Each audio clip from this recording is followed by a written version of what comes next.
नमस्कार. न्यूज आणि बरंच काही मध्ये आपलं सगळ्यांचं स्वागत आहे.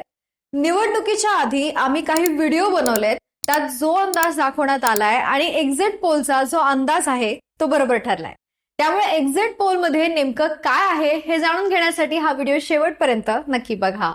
भारतात आता पुढचं सरकार कुणाचं येणार याचं उत्तर पाहण्यासाठी काही तास उरलेत, कारण 4 जूनला लोकसभा निवडणुकीचे निकाल जाहीर होणार आहेत.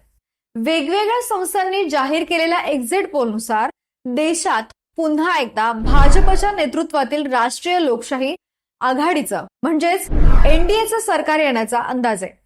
पण असं असलं तरी महाराष्ट्र एनडीए साठी आव्हानात्मक ठरल्याचं एक्झिट पोलमधून दिसून येत आहे. कारण महाराष्ट्रात भाजपच्या नेतृत्वातील महायुतीला अपेक्षित यश एक्झिट पोलमधून तरी मिळाल्याचं दिसून येत नाहीये. बहुतेक सर्वेक्षण संस्थांनी महाराष्ट्रात महाविकास आघाडी आणि महायुतीला 50-50% जागा येण्याचा अंदाज वर्तवलाय.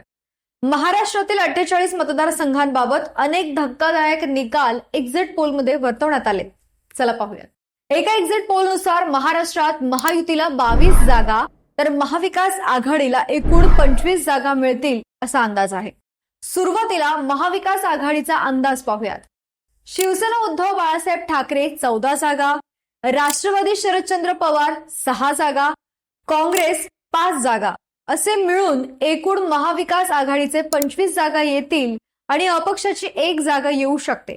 तर भाजप 18 जागा, शिवसेना 4 जागा, राष्ट्रवादी म्हणजे अजित पवारांची 1 जागा किंवा एकही जागा येण्याची शक्यता नाहीये. त्यामुळे महायुतीचा एकूण आकडा 22 इतका आहे.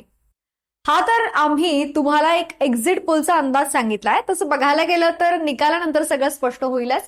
बाकी तुम्हाला हा अंदाज कसा वाटला मला कमेंट बॉक्समध्ये नक्की कळवा. व्हिडिओला लाईक करा, शेअर करा आणि जर तुम्ही या चॅनलवर नवीन असाल तर चॅनलला सबस्क्राईब करायला विसरू नका. धन्यवाद.